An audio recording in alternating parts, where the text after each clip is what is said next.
সুরজিতের গান, গল্প ও কবিতার আসরে সকলকে স্বাগত। আজ শুনুন একটি অসাধারণ কবিতা, বাঁশিওয়ালা। কলমে শুভ দাশগুপ্ত।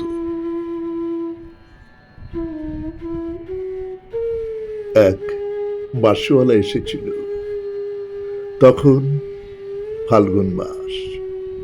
গাছে গাছে কত রং, কত শোভা, কত পাখির কলতান। নদীতে কি অপরূপ ছায়াময় ঢেউ, দূরপথে কি মায়াবী আলো, বাতাসে কি সুগন্ধ। এক বাঁশিওয়ালা এসেছিল, তার বাঁশির সুর মোমের আলোর মতো স্নিগ্ধ, তার বাঁশির শব্দ পাতা ঝরার মতো পেলব। তার বাঁশি কি করুণ, কি মোহময়। সে এসেছিল, জানালার পর্দা উড়ল হাওয়ায়, দুয়ারে আগুন গেল খুলে, বাগানের গাছের পাতার ডালে ছড়িয়ে পড়ল প্রজাপতির মতো রঙিন গান।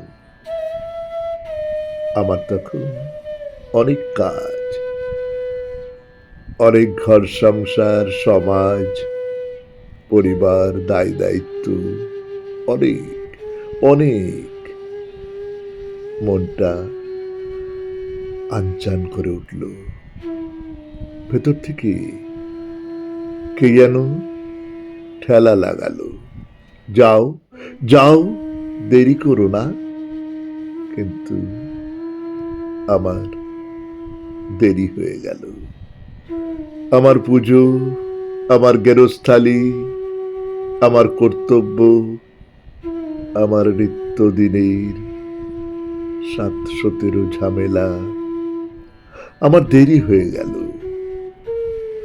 যখন সব সেরে, সব চুকিয়ে ছুটে গেলাম বাইরে, বড় দরজাটারও বাইরে, রাঙা ধুলোর বিষণ্ণ পথে, তখন বাঁশিটি পড়েছিল ভাঙা, সুরহীন, স্তব্ধ।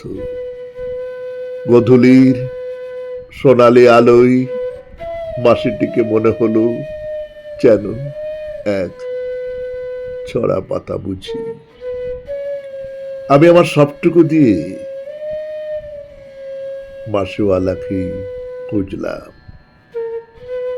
সন্ধ্যা লগনে আকাশে ফুটে ওঠা প্রথম তারাটি বলল, আমি এখানে। নমস্কার। শুনলেন কবিতা বাঁশিওয়ালা। কলমে শুভ দাশগুপ্ত, উচ্চারণে সুরজিৎ দাস, বাঁশিতে ধ্রুব ভর। সমগ্র অনুষ্ঠানটির সম্পাদনায় সুরজিৎ দাস।